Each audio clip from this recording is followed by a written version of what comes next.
It's a chat. Oh, yay! Hey, How are you? I'm good. How are you? Oh, it's so nice to see you. I know you too. Oh, You you are too. a vision as always. Oh, well, I've had like 5 extra hours to get presentable. I know. And then at 7 o'clock every day here, we hear all the cheers and the loud clanging and banging, for all of the thanks for the essential care workers and the, doctors and nurses and Did everybody. you do that every day? Every single day. So nice. We only do it on a Thursday here. We're very restrained, the Brits.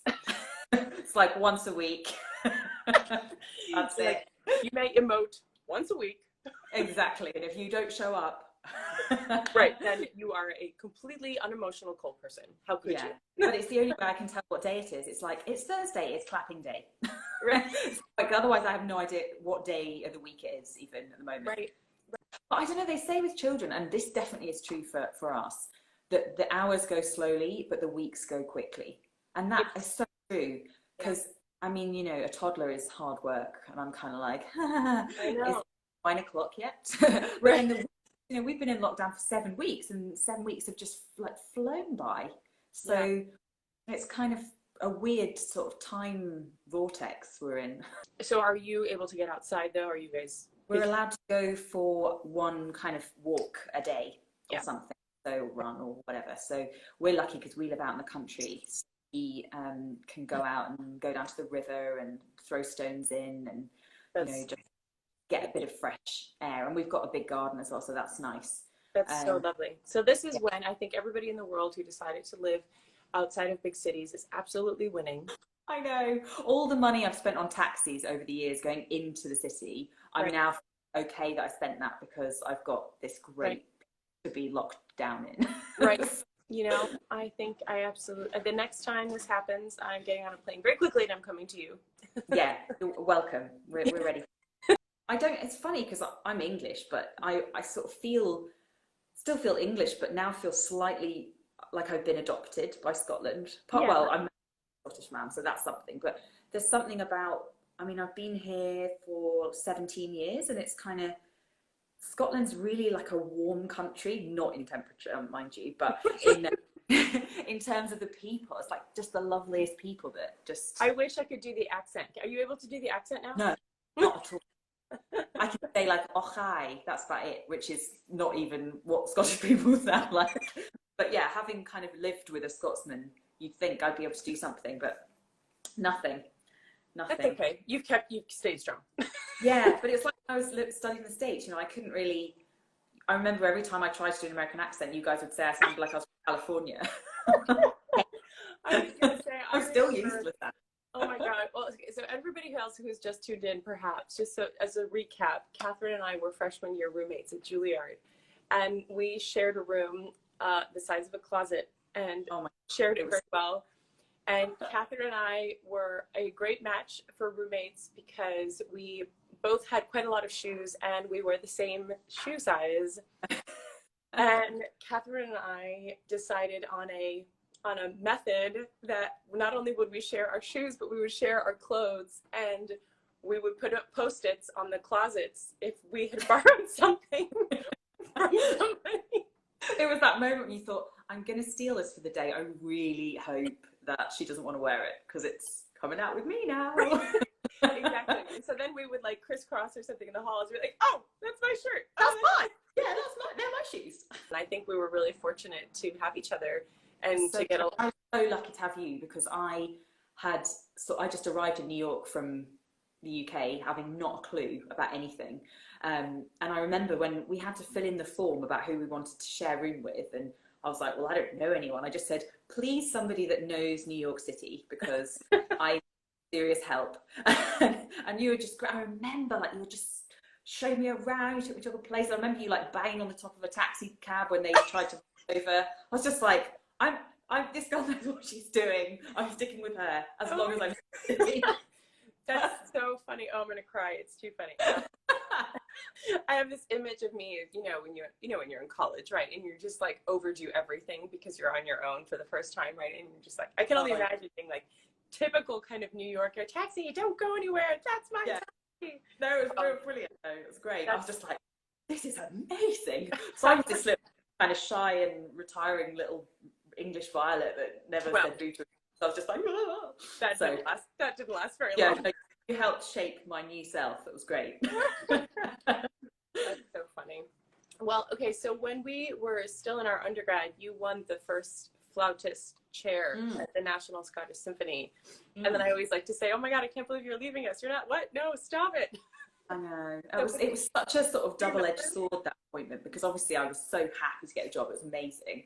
Right. But I still had a year to go in my undergrad, so I kind of I didn't really want to leave because I loved it so much, and, you know, I didn't want to leave you guys. But it's one of those things that when you get a position like that, you just can't say no, because it's just like a life dream sort of thing. And it was so unexpected. I just wasn't expecting to get it that young. So sort of was a bit, I guess it was serendipity really, but yeah, I mean, I remember we were also incredibly impressed and proud, of course, of you. And that wasn't, you know, it wasn't entirely unheard of, but it was certainly very rare for anybody in their undergrad to win a principal. Yeah, it was unusual and total shock. Yeah, I mean, it was really, I think you were maybe one of the two, at least that I remember, you and Ward Stair. And Ward Stair, yeah. You know, exactly. He won principal position, or was it principal Chicago, position? I think it was on Chicago Lyric, yeah. Right, Chicago Lyric, and he was also like 20, 21. So, and that was it. I mean, you guys were the exception to the rule, you know, and it was really fascinating, and now you've been there and clearly very settled in. Yeah, you have your little I thought, I don't know, maybe I'll stay here for a few years and then sort of see, and maybe I'll go back to America. And then as time went on, it's like, God, I love this job. Like, I love not only doing the job of principal flute, which I love, but I just loved Scotland and the people, and, you know, and I suppose these days, you know, everywhere's close. So I would try and get back to New York every sort of year or two and try and check in with people, and, you know, that felt okay because I could still kind of go back. But it was just having this really gorgeous base of just such a wonderful country to live in that I just kind of fell in love with it. And the people I work with are like amazing. So that's the best. That's what everybody's hoping for, right? I think especially when you guys are winning these positions in orchestras, that you hope you're going to a city and a community that's going to be warm and welcoming, that you want to stay with for your life, right? Because there is that level of stability I think we're all searching for. Yeah, and I don't think it's because I work with a lot of orchestras guesting, and it's funny, but maybe it's because it's my orchestra, but I feel that the Scottish National is kind of different in some way. I don't know, it's like just such a warm place, and everybody's just so lovely. It's like being sort of joining this family of, and that actually, we'll talk a bit more about lockdown maybe later, but it's really funny during this period how we're all just sort of still trying to keep in touch. It's like you're kind of separated from your family and you want to check they're all right, and we have these how is the symphony organizing themselves with you, you know, as the employees? Like how is that all working out right now? So basically we're obviously not working, so not doing any concerts or anything, but the orchestra's trying to put out sort of quite a lot of content online. So we're streaming a concert every Friday night that we've sort of filmed over the past few years or something, which is really nice. It's really nice because we can sit at home and actually watch it. Like, maybe a little bit pathetic, but I love watching myself because I never get to see what the orchestra's like from out front, you know, so that's actually really fun. And just trying to put out kind of things for families online so that they can still engage with the orchestra, and sort of individually we're trying to put out some content. So just, you know, anything really just to keep people sort of with us, and you, it's, I think as well, you want to feel like you're doing things when you're not just sort of sitting around waiting for the next thing, because the next thing is so uncertain, you know, we don't know when that's going to be. But the orchestra's been brilliant, like just checking in with everybody all the time, and is everybody feeling okay? And every couple of weeks we'll have a full orchestra meeting on Zoom, which is brilliant. I spend the entire meeting like scrolling through, like looking at everyone's living rooms and like, what they're wearing, who needs their roots done. Me. Yeah, that's why I'm doing it myself. I know. I'm like, oh. But no, so I mean, you just can't fault them for that. They're great. They just sort of like check that everybody's happy. And I think that's fantastic. I love that they're taking that responsibility sort of as like mother hen in a way to take care of all of the players in their orchestra. Yeah. That's incredible. Because everybody's in different circumstances. You know, my husband's in the orchestra, so we're kind of obviously just at home together, and we've got a child, and so that's great. You know, we're loving all the time as a family, but there are a lot of people that don't have that and maybe actually feel really alone, and they're really missing that kind of collegial companionship that you get at work, because an orchestra is such a busy place in terms of people, you know, so you're always with like 80 people, which is kind of, you can miss a lot, I think, if you don't have that. Absolutely. Well, it's a huge difference, right? It's a stark change from sort of being surrounded all day by all these people and the different you know, different groups, right, to then absolutely nothing for some, right? That's really difficult. So are you well, I mean, I feel like I know the answer to this because I know you, but like I'm assuming you're practicing like every day, because that's just ingrained in you. I just remember, again, I remember being in our little dorm room, and I remember you practicing away this and doing, you know, all the different phrases and the different things that you have to go do. What was the one that you used to do? Was it like a really boring exercise? No. Do you remember when we were at school? I'm blanking all of a sudden now. There was one that I think you had said, like, can you listen? Like, you were asking me to, like, basically, because I would sit, and I would do this for a lot of my instrumental friends. We would sit and pretend we were basically like the juror or the auditioner, just to give you like another person to play for and just do like a one-off to see how you would manage. But there was one that you used to play. It was so beautiful. Literally, I was going to be like, it was like this one. You'll sing it better than me, that's for sure. I have to think about what it was right now, but I do have this memory of you, of course, practicing and how diligent you were. And there's no wonder why you would win, you know, a principal seat so early on, because you were always incredibly dedicated and so good technically, but also so musical, And that was evident from when we were babies at school together. So I always loved that. I mean, that's my little love fest for you. So, but you're practicing. So what about, how do you keep yourself motivated to, I mean, aside from dedication and your just good general habits, but how do you keep yourself? Well, because I'm sort of trying to put stuff online a little bit more. I mean, I'm so useless with online stuff. I'm like such a kind of fossil when it comes to that.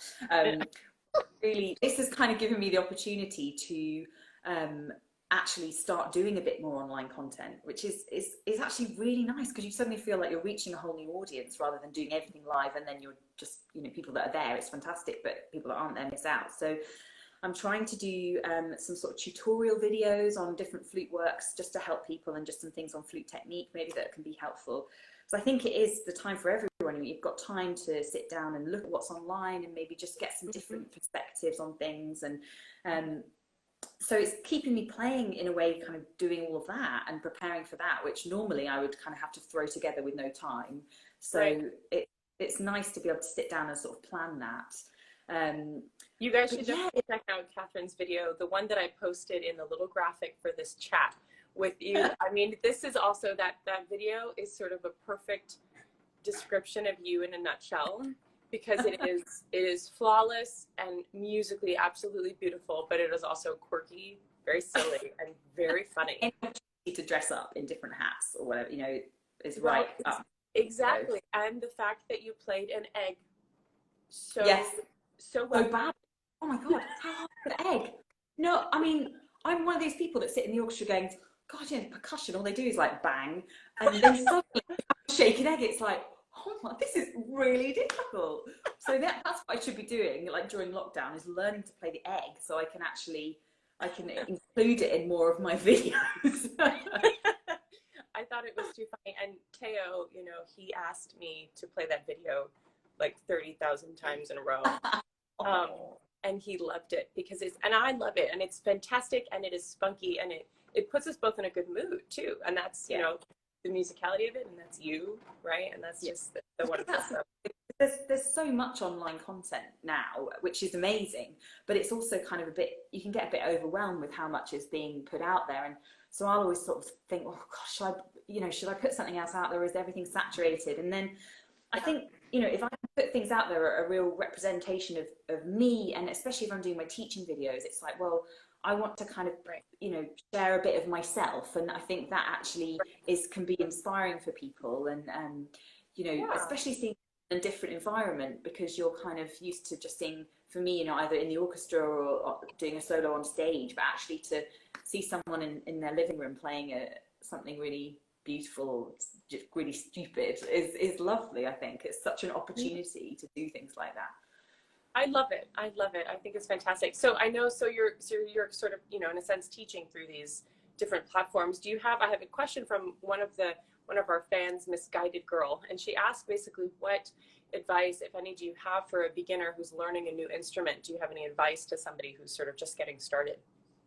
Yeah, I mean, I think, well, first of all, it's really important to choose the right instrument for you, and it's really difficult to know what that is, I think, when you're starting out. But be drawn to something that you feel is you'll be able to express yourself through, even at that early stage, I think. Because for me, it was definitely the flute that I just fell in love with the flute and the sound of the flute and the look of the flute and everything like that. So I think be drawn to something. Don't just kind of go, oh well, I'll just go for that because it's lying around. You know, try and be inspired by something. And then I think always I sort of say to beginners, get watching things, watching players, things that will keep inspiring you.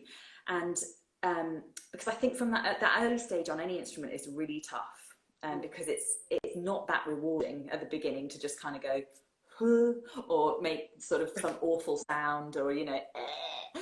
So I think there are really great advocates for all the different instruments that can help you at those early stages. So search out videos of those people, because I think now there's so many, you know, when I was beginning, there was nothing like there is now in terms of, you know, watching stuff online. I mean, there wasn't an online, so you couldn't do that. So I would say try and just get that inspiration, so you think, oh, you fall in love with people because they're inspiring you, and then you want to keep going yourself. In terms of sort of flute beginner stuff, I think there's like a few basics that you can really start with early on, that I often get people coming to me later that haven't sort of focused in on those things early. And one, I suppose the biggest one really is breathing properly and standing properly. And I think a lot of beginners kind of like, oh, the flute's an awfully awkward instrument, you know, because you're completely lopsided and static. So it's not even like the violin where you get a bit of movement, you're just kind of like this.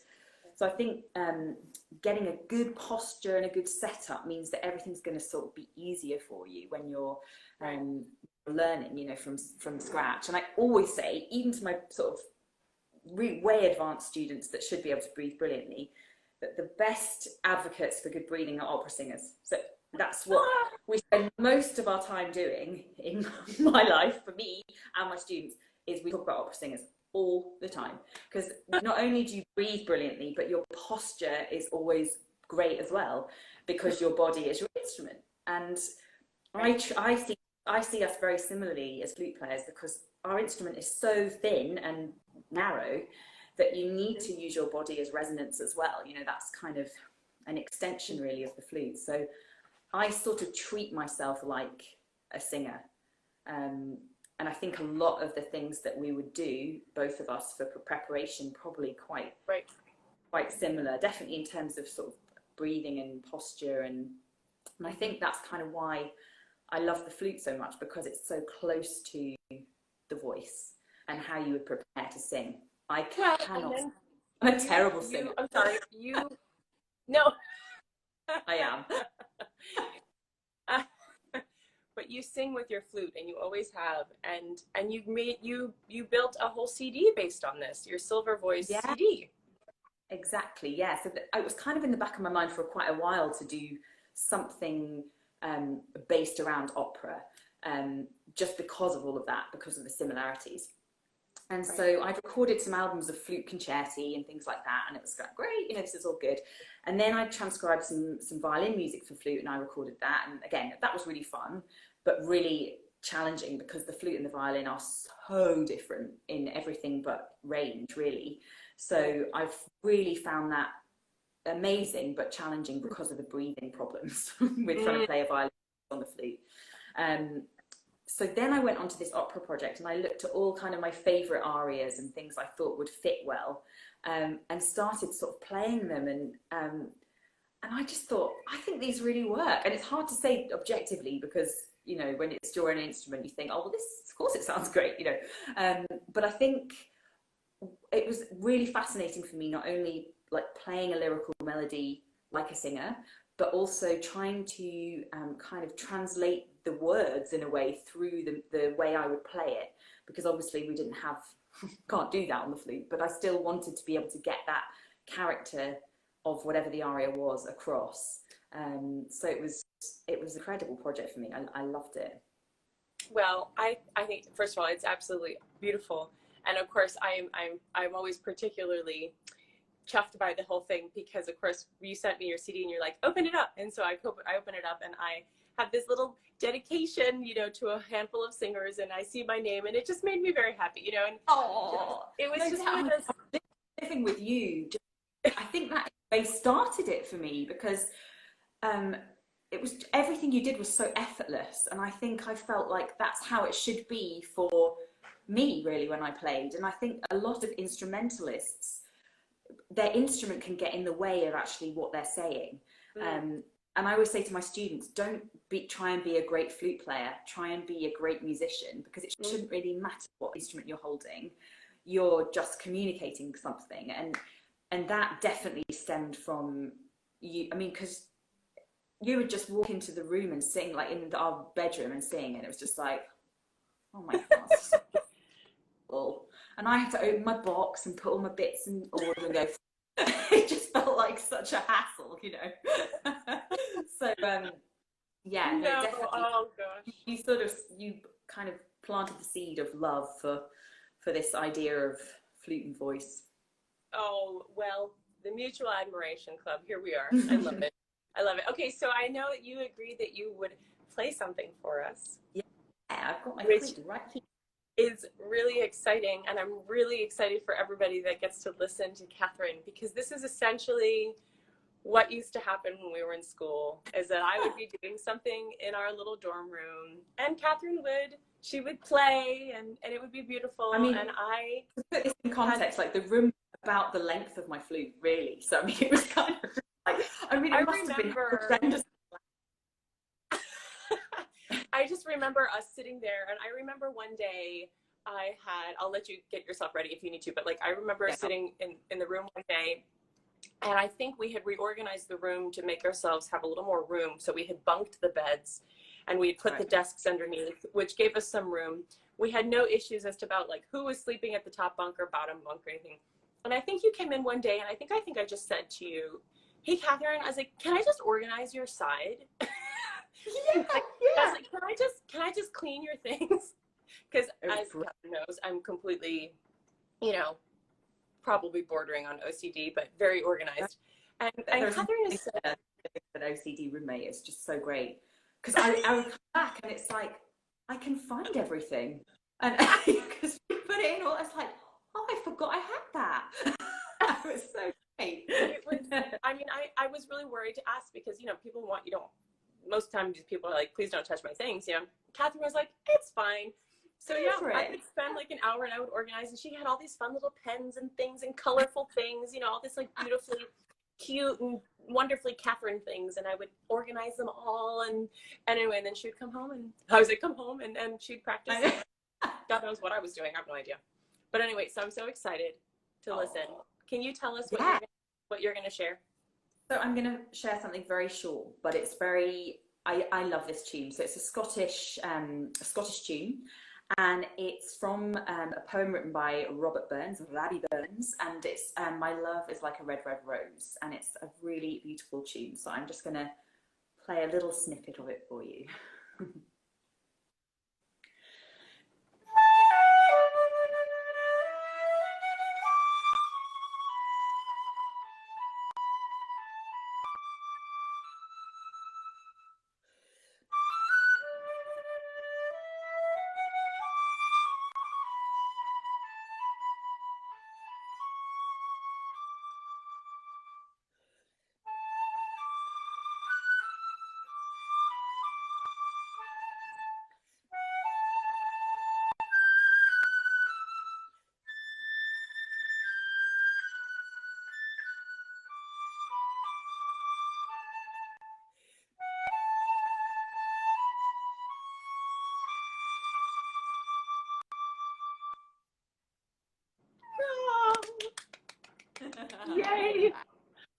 Thank you.